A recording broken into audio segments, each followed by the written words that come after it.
बोलिए।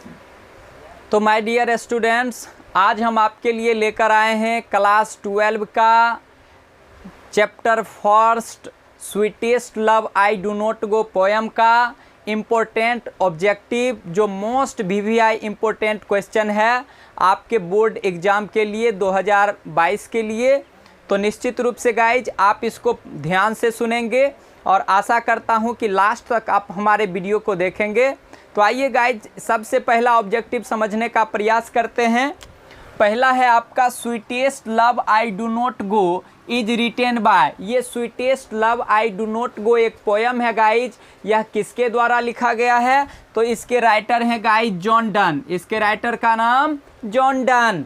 दूसरा ऑब्जेक्टिव समझिए, John Donne is a dash writer by birth. तो गाइज ये जन्म से कौन से राइटर थे? तो बाय बर्थ जन्म से गाइज ये ब्रिटिश राइटर थे। जन्म से कौन से राइटर? British writer. तीसरा समझिए, तीसरा बहुत इंपॉर्टेंट लाइन है गाइज एग्जामिनेशन के दृष्टिकोण से। John Donne was the Payeer of dash poem. John Donne साहब को किस पोयम का अगुआ कहते हैं गाइज? तो जॉन डन साहब को मेटाफिजिकल पोयम का गाइज अगुआ कहा जाता है। मेटाफिजिकल पोयम का याद रखिएगा। Who is well known for metaphysical poet. Metaphysical poet के रूप में कौन जाने जाते हैं? तो याद रखिएगा जॉन डन। चौथा आपका ऑब्जेक्टिव है, John done thinks that dash is certain. John Donne साहब सोचते हैं कि डैश सर्टेन है, मीन्स निश्चित है। तो गाइज इसका आंसर लिखे हैं डेथ। जॉन डन साहब बताते हैं कि इंसान की मृत्यु निश्चित है, जो जन्म लिया है उसका मरना तय है। पांचवा ऑब्जेक्टिव समझते हैं, John Donne feels that a dash is very hopeless. John Donne साहब महसूस करते हैं कि डैश इज वेरी होपलेस। कौन आशाहीन लोग होता है?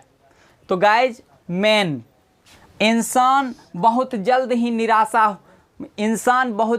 निराश होने लगता है, आशाहीन होने लगता है, अपना होप खो देता है गाइज। तो आंसर में लिखे हैं मैन। आइए छठा ऑब्जेक्टिव आपका है, John Donne was force to leave dash university. John Donne साहब को किस यूनिवर्सिटी को छोड़ने के लिए मजबूर कर दिया गया गाइज? उन्होंने कौन सी यूनिवर्सिटी को बिना डिग्री लिए छोड़ दिए? तो गाइज याद रखिएगा ऑक्सफोर्ड यूनिवर्सिटी। सातवां ऑब्जेक्टिव है, John Donne wants to go away. John Donne दूर जाना चाहते हैं because he is not tired of his dash. John Donne इसलिए अपनी प्रेमिका से दूर नहीं जाना चाहते हैं कि वो उससे थक गए हैं। तो गाइज तो आपका क्वेश्चन कहता है कि John Donne wants to go away because he is not tired of his dash. John Donne इसलिए नहीं दूर जा रहे हैं कि वो डैश से नहीं थक गए हैं, तो अपने बिलव्ड से, अपनी प्रेमिका से। और उनकी प्रेमिका का नाम क्या था गाइज? एनेमोर। याद रखिएगा उनकी प्रेमिका का नाम एनेमोर। और वो उनकी प्रेमिका थी, उससे लव करके शादी किए थे। पहले लव किए, बाद में उसी से शादी किए।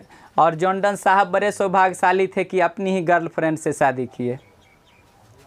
आइए गाइज देखते हैं रूल नंबर 8। तो the line nor in the hope the world can a fitter love for me is from.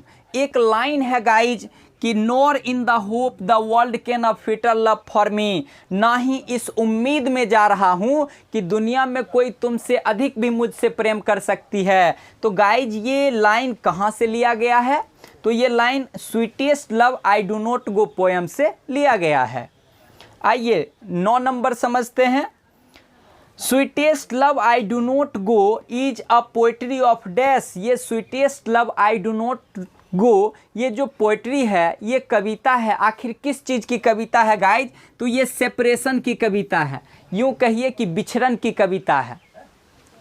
बिछड़ के अब तुमसे मुझे रहना है और ऐसी तजुर्बा भी ज़िंदगी में करना है। यहाँ जॉन डन साहब की जो ये कविता है, ये बिछड़न की कविता है, सेपरेशन की कविता है।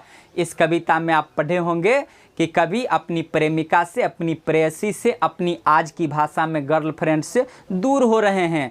तो उनकी गर्लफ्रेंड को ये डर हो रहा है कि लगता है कि मुझसे अधिक प्रेम करने वाली भी इनकी लाइफ में कोई आ गई है, इसीलिए मुझे छोड़कर जाना चाहते हैं, जबकि ऐसी कोई बात नहीं थी गाइज। पुरुष याद रखिए कि पुरुष अगर किसी पर जानिसार करता है, आखिर किसी से मोहब्बत करता है तो बेइंतहा करता है, फिर वो दूसरे का इंतज़ार नहीं करता है। 10 में dash was the name of his beloved and wife, उनकी प्रेमिका और पत्नी का नाम क्या था? तो मैंने अभी आपको तुरंत कहा कि जो उनकी प्रेमिका थी बाद में वही पत्नी हो गई, तो उनकी प्रेमिका और पत्नी का नाम क्या था? एनेमोर था। आइए 11 नंबर ऑब्जेक्टिव समझते हैं।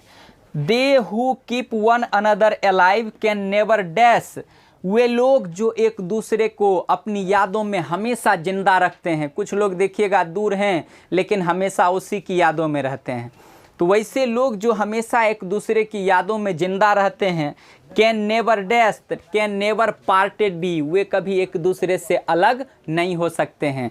और लेखक ने ये कहा भी है कि दूर रहने से रिश्ते कभी कमज़ोर नहीं होते हैं, उसमें और मजबूती आ जाती है गाइज। अब आइए आपका लास्ट ऑब्जेक्टिव है गाइज कि John Donne was well known for dash, John Donne साहब किस रूप में जाने जाते हैं, उनकी प्रसिद्धि, उनकी ख्याति इंग्लिश पोइट्री में किस रूप में फैली है? तो सॉन्ग्स एंड सोनेट्स के रूप में, तो गीत के रूप में। सोनेट क्या होता है? तो 14 लाइन की इंग्लिश की पोएम जिसको गाया जा सके गाइज, वो होती है, तो उस रूप में ये फेमस हैं। सटायर्स, सटायर्स का मतलब होता है व्यंग के रूप में भी, एंड द एल्गीज का मतलब है शोक गीत में, एंड सरमोन्स और धर्म उपदेश के रूप में। गाइज ये तमाम चीज़ों में जॉन डन साहब को प्रसिद्धि हासिल हो चुकी है।